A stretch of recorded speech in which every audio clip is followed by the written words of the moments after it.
अस्सलामु अलैकुम वरहमतुल्लाहि वबरकातुह।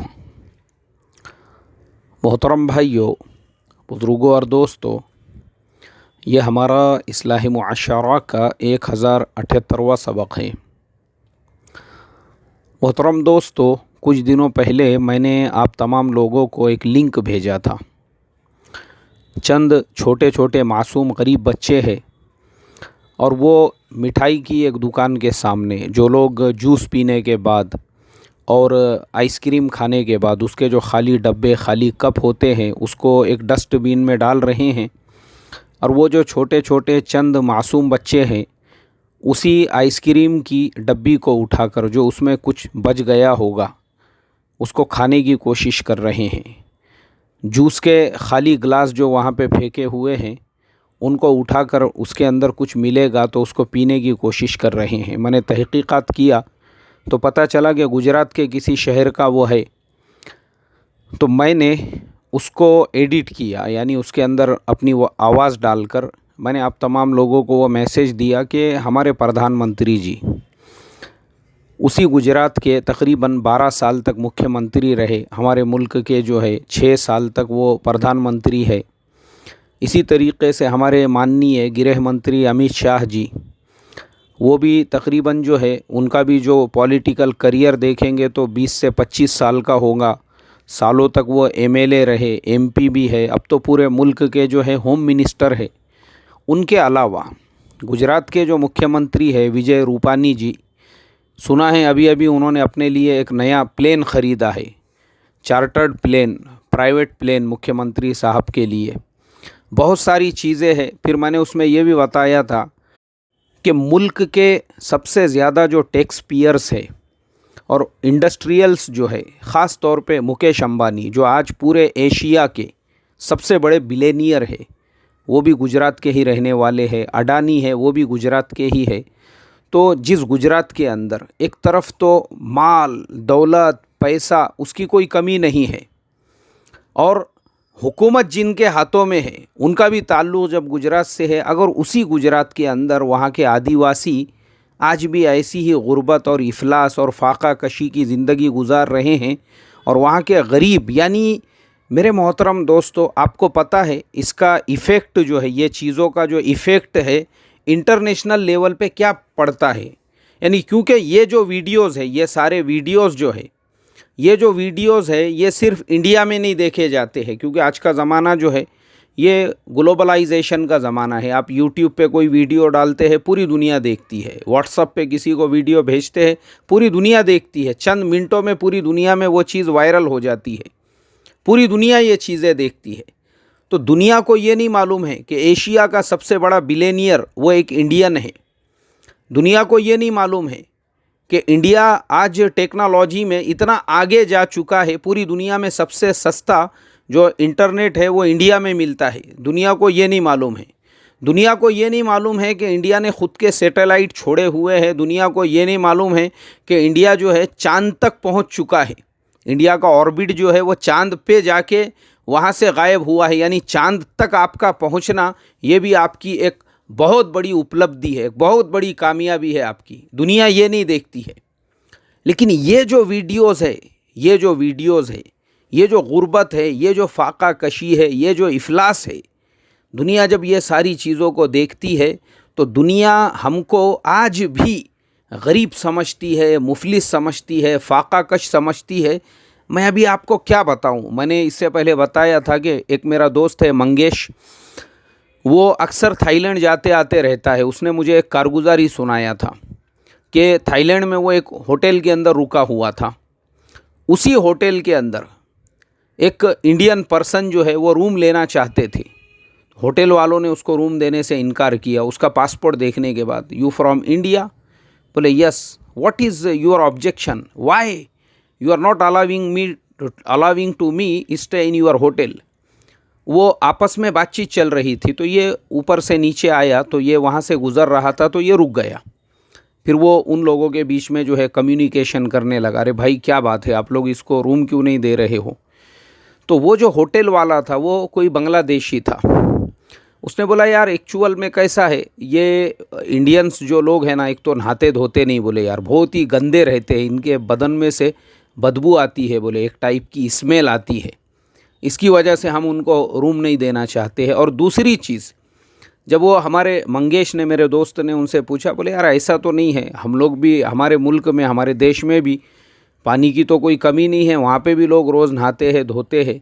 तो बाद में उस बांग्लादेशी ने कहा, बोले यार एक्चुअल में क्या हो गया कि इंडोनेशिया का वो जो वीडियो आया ना बोले सामने, वो जो वीडियो कि कुछ इंडियंस जो है उनको एक होटल में रुकने के लिए दिया गया, अब जब जाने लगे तो उन्होंने होटल में की साबुन, होटल में के टॉवेल्स, होटल में की छोटी छोटी जो चीज़ें रहती, होटल वाले फ्री में वहाँ पे रखे हुए रहते हैं, टूथब्रश होता है, पेस्ट होता है, वो टॉवेल्स वगैरह वहाँ पे 50 टाइप के होते हैं, हाथ पोंछने का अलग, बदन पोंछने का अलग, गुस्ल के बाद का अलग, ऐसे पूरा बाथरूम टॉवेल से भरा हुआ होता है। वो यूज़ करने के लिए होते हैं, उनको यूज़ कीजिए, बाद में छोड़ दीजिए।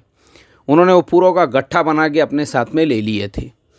तो बोले ये वीडियो जो है ना, जितने होटल्स वाले हैं सब में वायरल हो चुका है, और सब एक दूसरे को ये बताकर मैसेज चला रहे हैं कि इंडियंस जो है वो, उनके देश में बहुत ज़्यादा गरीबी है, फाका कशी है, इफलास है, इसके लिए उनसे होशियार रहना।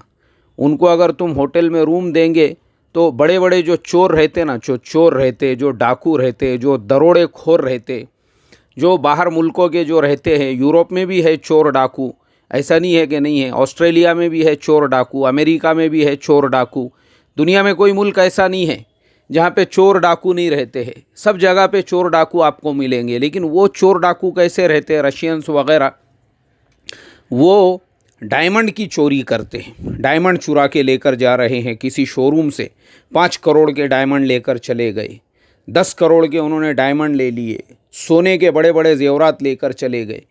तो वो उसको समझाने लगा, बोले वो इस टाइप के चोर होते हैं जो डायमंड की चोरी करते हैं, वो जो है बड़े बड़े ख़जाने उड़ा के लेकर चले जाते हैं, या पुरानी जो मूर्तियाँ होती है 3000 साल पुरानी, 5000 साल पुरानी। मगर बोले यार इंडियंस जो है ना, उनके नाम पे ये लेबल लगा हुआ है, ये चिंदी चोर है। चिंदी चोर मतलब जो एकदम सस्ते की जो चीज़ें होती है, 50 रुपये का टॉवेल चुरा लिए, 20 रुपये की साबुन चुरा लिए, 5 रुपये की शैम्पू की पुड़ी जेब में डाल दिए, ये जो चीज़ें हैं ना बोले, इस वजह से थोड़ा सा जो होटल वाले हैं वो घबराए हुए हैं, डरे हुए हैं बोले इसके बारे में। मेरे मोहतरम दोस्तों, क्या होता है ना, ये जो ऐसे जो वीडियोस है गुर्बत के, इफलास के, फाका कशी के, ये वीडियोस जब दुनिया के सामने जाते हैं तो हमारी तस्वीर वही आती है। मैं अभी फिर वो बात दोहराऊंगा, दुनिया ये नहीं देखती है हमने वो कारनामा अंजाम दिया जो कारनामा अमेरिका ने, रशिया ने, इज़राइल ने और चाइना ने, सिर्फ ये 4-5 मुल्क है दुनिया के अंदर जिन्होंने वो कारनामा अंजाम दिए थे कि उनके जो ये है, जो उन्होंने सैटेलाइट बोलो या रॉकेट बोलो, जो उन्होंने चांद के ऊपर भेजे थे, तो वो चांद तक पहुँचे। उसमें से अमेरिका, रशिया और चाइना का जो है वो सक्सेसफुल हुआ था, उसने चांद के ऊपर लैंड किया। इंडिया और इज़राइल का जो है वो चांद तक पहुंचा था, बस चांद पे अब उतरने ही वाला था, तो उतरते ही वो क्रैश हो गया। इज़राइल का तो क्रैश हो गया, उसका कन्फर्मेशन आ गया था। इंडिया का जो है वो अभी तक लापता है, उसका कुछ कन्फर्मेशन ही नहीं आया। खैर जो भी हो, लेकिन चांद तक भी आपका जो पहुंचना है, आप दुनिया के सुपर पावर मुल्कों को टक्कर दे रहे हो, और उसके अलावा भी दुनिया आपको एक न्यू क्लियर पावर जो है ना वो है आपके पास में। ये मामूली ताकत नहीं है दुनिया के अंदर, दुनिया के गिने चुने चंद मुल्कों के पास है। ये अमेरिका के पास है, जर्मनी के पास है, फ्रांस के पास में है, रशिया के पास है, चाइना के पास है, और इंडिया के पास में वो चीज़ है। ये दुनिया में आप दुनिया के सुपर पावर मुल्कों की लाइन में जो 4-5 मुल्क है उनकी सफ़ में आप खड़े हुए हो, ये छोटी उपलब्धि नहीं है। उसके अलावा भी इंडिया की और बहुत सारी खुसूसियात है, इंडिया के अंदर और बहुत सारी क्वालिटीज़ है। जैसे मिसाल के तौर पे सत्य नडेला आज माइक्रोसॉफ्ट के सीईओ है वो, उनके अलावा सुंदर पिचाई गूगल के सीईओ है, उनके अलावा पेप्सी कंपनी, आप सोचो ये सब अमेरिकन ब्रांड है।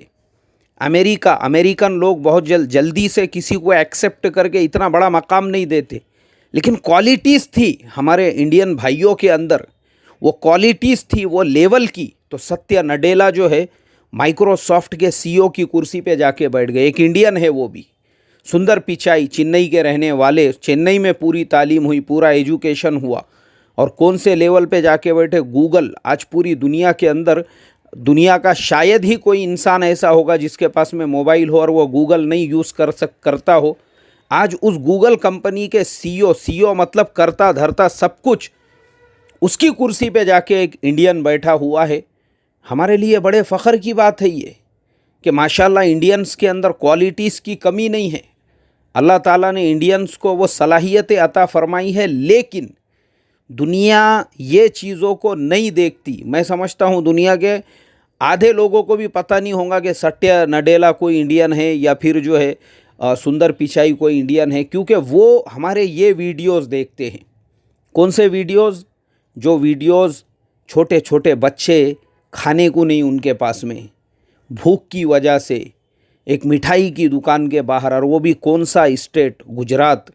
माननीय मुख्यमंत्री, हमारे माननीय प्रधानमंत्री नरेंद्र मोदी भाई का गुजरात, आज डोनाल्ड ट्रंप वहाँ पे आने वाले हैं। उस गुजरात के अंदर इतनी गरीबी, आज भी वहाँ के अगर आदिवासी और उनके बच्चे जो है इस तरीक़े से कचरे के अंदर खाना तलाश कर रहे हो, मेरे मोहतरम दोस्तों, इससे ज़्यादा हमारे लिए अफसोस की बात क्या हो सकती है? अफसोस की बात है हमारे लिए, इंतहाई अफसोस की बात। और इसका इंटरनेशनली जो इफ़ेक्ट मैंने अभी आपको बताया, एक तो मैंने वो मेरे दोस्त मंगेश की आपको कारगुजारी सुनाया, दूसरा मैं अभी आपको हमारे साथ में पेश आया हुआ एक वाक़या बताता हूँ। एक जगह पे मैं खड़ा हुआ था एक मुल्क के अंदर, तो वहीं पर एक टैक्सी आकर रुकी, और टैक्सी आकर रुकी तो हमारा एक इंडियन भाई उससे बाहर निकल रहा था। अब जब वो टैक्सी वाले को पैसे देने लगा, तो टैक्सी वाले और उसके बीच में जो है पैसे के लेन देन के ऊपर कुछ 4 आने 8 आने, उस मुल्क के जो 4 आने 8 आने जो रहते, उसको लेकर कुछ हुज्जत शुरू हो गई। कुछ रेंट को लेकर, या वो जो भी उसका किराया होगा, फेयर जो भी होगा उसके ऊपर से। तो उस टैक्सी ड्राइवर ने जो जुमला कहा, उसने वो पैसे, वो जो जितना भी भाड़ा हुआ था वो लिया ही नहीं उसने। जो कुछ इसने दिया था उसने लेके उसके जेब में डाल दिया, और जो जुमला उसने कहा, you are from India, keep it, you need to eat food. इसको रहने दे बोले अपने पास में, तेरे को खाना खाने के लिए काम आएंगे। आप इंडिया से हो ना? बोले मुझे मालूम है, मैं जितने भी इंडियंस को ले जाता लाता हूँ ऐसी ही बार्गेनिंग करते। बोले वो 2-2 रुपये के वास्ते, 5-5 रुपये के वास्ते, 8-8 आने के वास्ते, 4 आने के वास्ते, रहने दे बोले, ये तेरे को खाना खाने के लिए काम आएंगे। मेरे मोहतरम बुजुर्गों, दोस्तों, इसके लिए मैं हमारी गवर्नमेंट से दरख्वास्त करूँगा। असल में क्या है मेरे मोहतरम दोस्तों, हमारे मुल्क के अंदर जो गैप है, अमीरी और गरीबी के बीच में, आज भी देश के अंदर जो गरीब है बेचारे, वो गुर्बत की सतह से नीचे ज़िंदगी गुजार रहे हैं।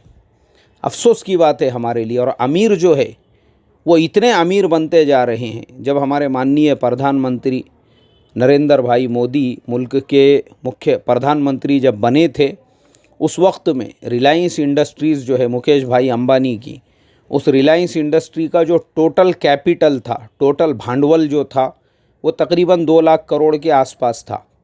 आज 6 साल के अंदर उन्होंने 5 गुना तरक्की कर ली है, और तरक्की करते करते वो 10 लाख करोड़ को क्रॉस कर चुका है। आज वो एशिया के सबसे बड़े बिलियनियर और मिलेनियर बन चुके हैं। और वहीं दूसरी तरफ वो गरीब, जिनके घर में कल भी चूल्हा नहीं जल रहा था, आज भी उनके बच्चे रोडों से, रास्तों से, कचरों में खाना तलाश करने के लिए मजबूर है। अफसोस की बात है हमारे लिए। तो सबसे पहले हमको अपने मुल्क से गरीबी ख़त्म करना, ये बहुत ज़रूरी है ये। और गरीबी हमारे देश से कब ख़त्म होंगी?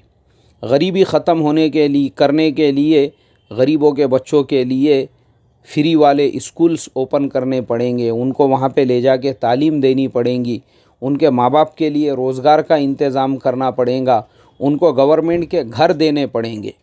और इंशाल्लाह अभी आगे का जो मेरा टॉपिक है, मैं इसी टॉपिक को कंटिन्यू करते हुए जो डोनाल्ड ट्रंप अभी गुजरात में जो आए हैं उनके खुश आमदीद के लिए जो मोटेरा स्टेडियम और एयरपोर्ट के बीच में की झोपड़पट्टियाँ हैं उनको कैसे छुपाया गया और क्यों छुपाया जा रहा था, उस टॉपिक को मैं अगले सबक के अंदर लूँगा इंशाअल्लाह। अस्सलामु अलैकुम वरहमतुल्लाहि वबरकातुहू।